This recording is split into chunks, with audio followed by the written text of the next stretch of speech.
Hi guys, welcome to Book Reviews with Fee, and today we're going to be discussing American fiction.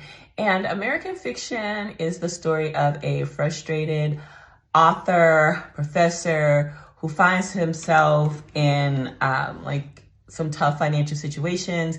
He can't secure a deal for a second novel, and during all of this stuff, his mother is diagnosed with Alzheimer's, he has a sibling pass, and he has all this stuff going on. And he goes to this book festival and he meets Sinatra Golden, played by Lee Issa Rae. And she is having astronomical, crazy book sales and success with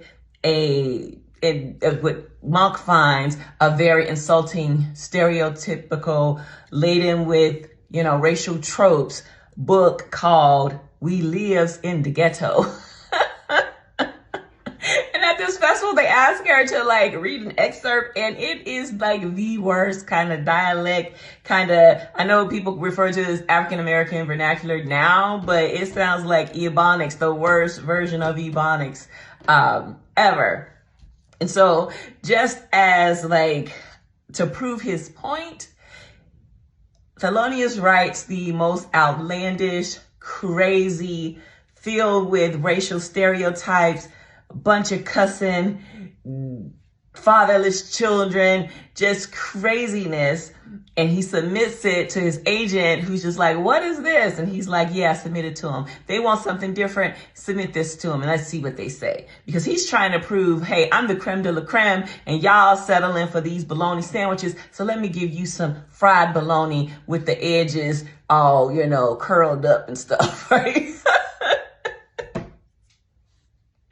So his agent submits it, and the publishers love it. And they're just like, oh my gosh, it's gritty. Oh my gosh, it's avant-garde. Oh my gosh, it's everything. We want to give you $750,000. $750,000. Now, Monk has his pride.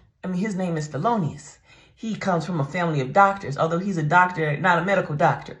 They have a beach house. He is like the talented 10th, you know what I mean? He's not gonna take this deal, except they ain't got no money. He finds out his mother's gotten a reverse mortgage on the house. His sister's recently divorced and the husband took all her money. And then the other brother, he was divorced and the wife took half his practice and the kids, and he's spiraling because he got his own stuff. I won't say everything because I want you to watch the movie, and I don't want to have this laden with spoilers. So Monk is the one taking his mama to the doctor's appointments and trying to find a facility that can take care of her.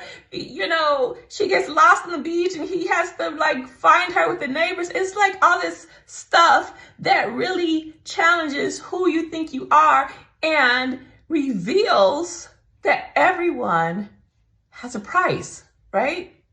So against his morals and his ethics, he's just like, okay, let's do it, right? So then he keeps battling himself, and to try to get out of this deal, he keeps upping the ante. He's like, I'm going to change the name of the book to this expletive. I'm going to do this. I'm going to do this. And everything he does, they're like, that's amazing. He ends up getting introduced to this producer to do this book deal. And that's when it gets even more interesting. And the only way I can describe it is that it's like Inception, where the fiction is real life and the real life is fiction. And you don't know, is this the real story or is this the story he's writing?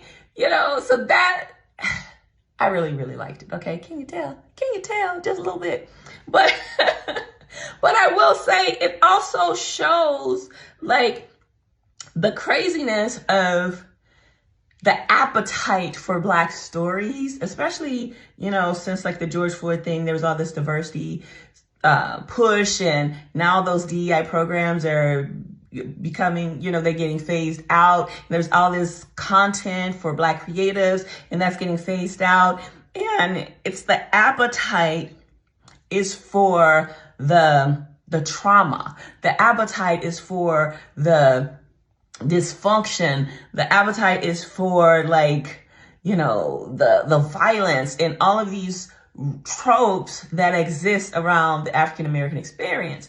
Whereas if you look at Monk's real life, it's like so rich with drama. You know, he has this bisexual brother who gets divorced and, you know, all his stuff.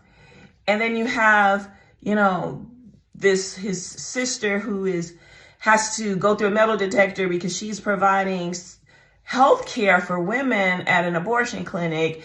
And his father has this tragic death, and his mom is battling Alzheimer's. And then, you know, Erica Alexander plays Coraline, his neighbor, and he's trying to find the ability to love again when he's just this jaded, closed off person, and it's multifaceted and multi-layered, and the real life is better than fiction, but they don't want to see that.